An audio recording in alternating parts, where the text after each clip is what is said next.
P5RA Project ketiga tema Bhinneka Tunggal Ika Pekan ke-7 kegiatannya adalah siswa diskusi kelompok tentang miniatur rumah adat yang telah dibuat dan mempresentasikan hasil diskusinya. Liputan selengkapnya berikut ini.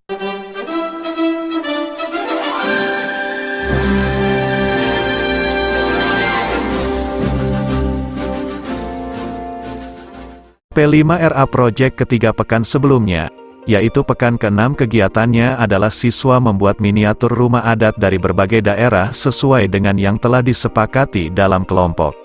P5RA pada pekan ke-7 ini adalah siswa berdiskusi secara kelompok. Diskusi tersebut membahas tentang miniatur rumah adat yang telah mereka buat. Beberapa pertanyaan sebagai bahan untuk diskusi dari miniatur rumah adat yang telah dibuat dan akan dipresentasikan di depan kelas. Pertanyaan pertama adalah filosofi rumah adat. Pertanyaan berikutnya adalah sejarah atau riwayat dari rumah adat. Alat dan bahan apa sajakah yang digunakan untuk membuat miniatur rumah adat? Bagaimana cara membuat miniatur rumah adat?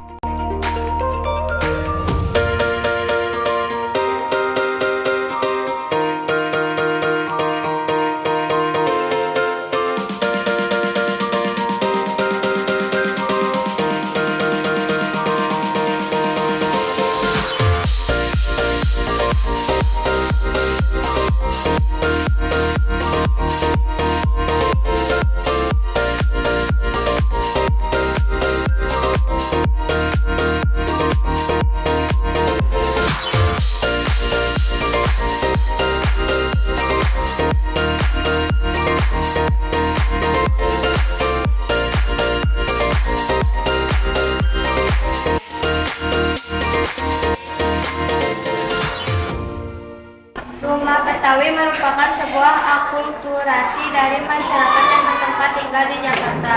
Rumah Betawi dibangun atas pengaruh dari budaya lokal dan internasional saat itu.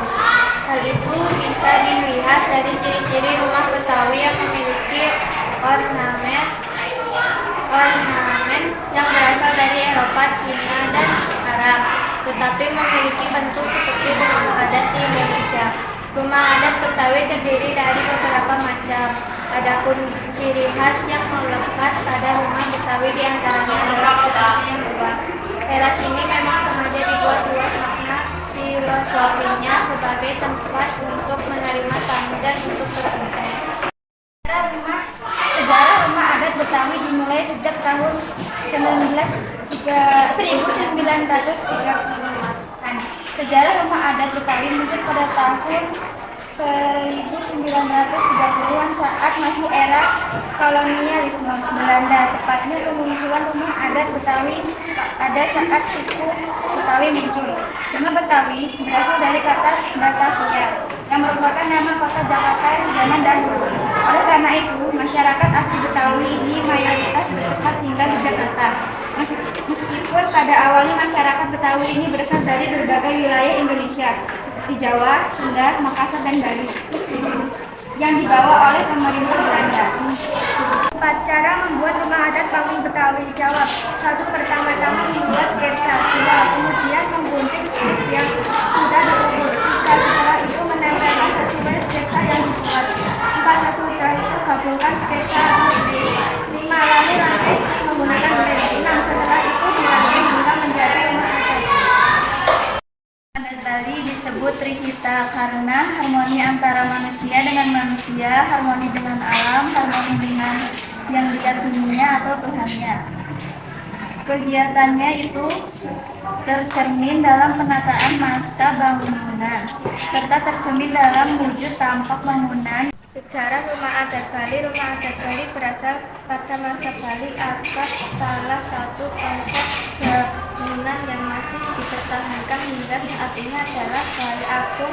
Dalam komentar buatan masyarakat Bali kuno dijelaskan bahwa arsitektur rumah Bali mengedepankan bangunan seperti pertahanan, peran tokoh yang berperan penting dalam perkembangan rumah ini adalah kulturan budayawan dan penasehat anak bungsu yang memerintah dari sekitar Bab ke-11.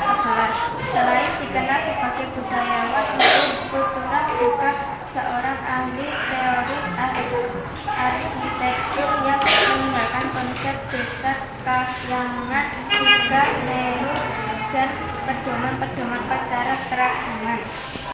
Tentang rumah gadang. Rumah gadang adalah rumah tradisional Minangkabau yang menjadi ikon budaya masyarakat Minangkabau di Sumatera Barat, Indonesia. Sejarah rumah gadang dimulai pada zaman prasejarah, di mana tradisi bangunan rumah dengan atap tumpang sari telah ada sejak ribuan tahun yang lalu. Filosofi dari desain rumah gadang mencerminkan kehidupan dan kepercayaan masyarakat Minangkabau yang harmonis dengan alam serta keberagaman budaya yang kaya. Pada abad ke-17 dan ke-18, pengaruh Islam mulai mempengaruhi desain rumah gadang, terutama dalam hal ornamental dan struktur bangunannya. Ini tercermin dalam penggunaan ukiran-ukiran yang menghiasi dinding dan jendela rumah, yang seringkali memiliki motif-motif Islami dan geometris.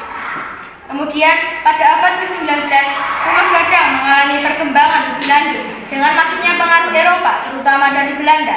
Hal ini tercermin juga dalam penggunaan material bangunan yang lebih modern, seperti kaca untuk jendela dan juga dalam struktur bangunan yang lebih kuat dan kokoh.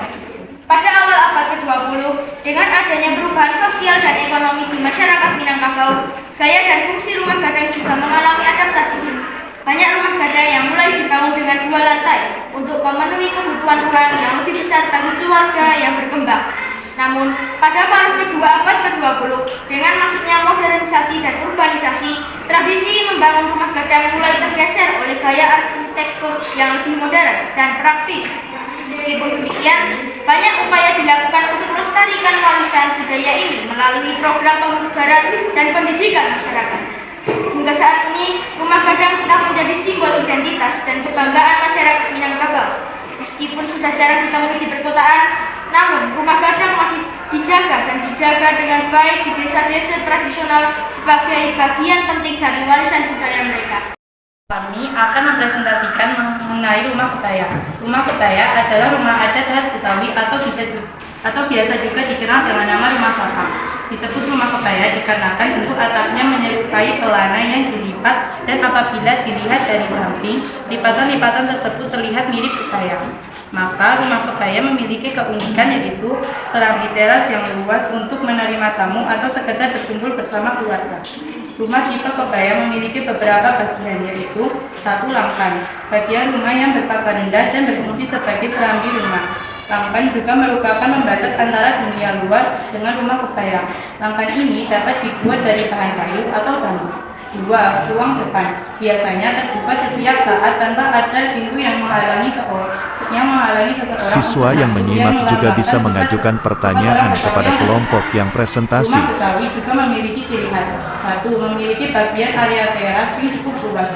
2. Atapnya berbentuk seperti lipatan kebaya yang menjadikan tradisional khas Betawi. 3. Terbagi atas 2 area, yaitu semi publik dan area privat. 4. Memiliki ruang keluarga yang disebut pangken. 5. Memiliki 4 kamar dengan ukuran kamar paling besar untuk pemilik rumah. 6. Memiliki serondoyan atau bagian belakang yang terdiri dari dapur, ruang makan, kamar mandi, serta gudang. 7. Biasanya rumah Betawi memiliki area makan keluarga yang berada di bagian samping. Yang terakhir, rumah Betawi memiliki 3 bagian anak tangga di bagian rumah sebagai penghubung dengan ruang semi publik. Ragam hias rumah Betawi. Rumah Betawi memiliki ragam hias berupa ukiran pada kayu dengan motif geometris seperti titik, segi 4, belah ketupat, segitiga, lengkung, setengah lingkaran, dan lingkaran. Ragam hias itu terdapat pada pagar di sekeliling rumah Betawi yang memiliki tinggi 80 cm yang dibuat menggunakan bahan kayu setebal 3-5 cm. Ukuran rumah Betawi. Ukuran rumah Betawi biasanya menyesuaikan dengan luas lahan yang dimiliki pemilik.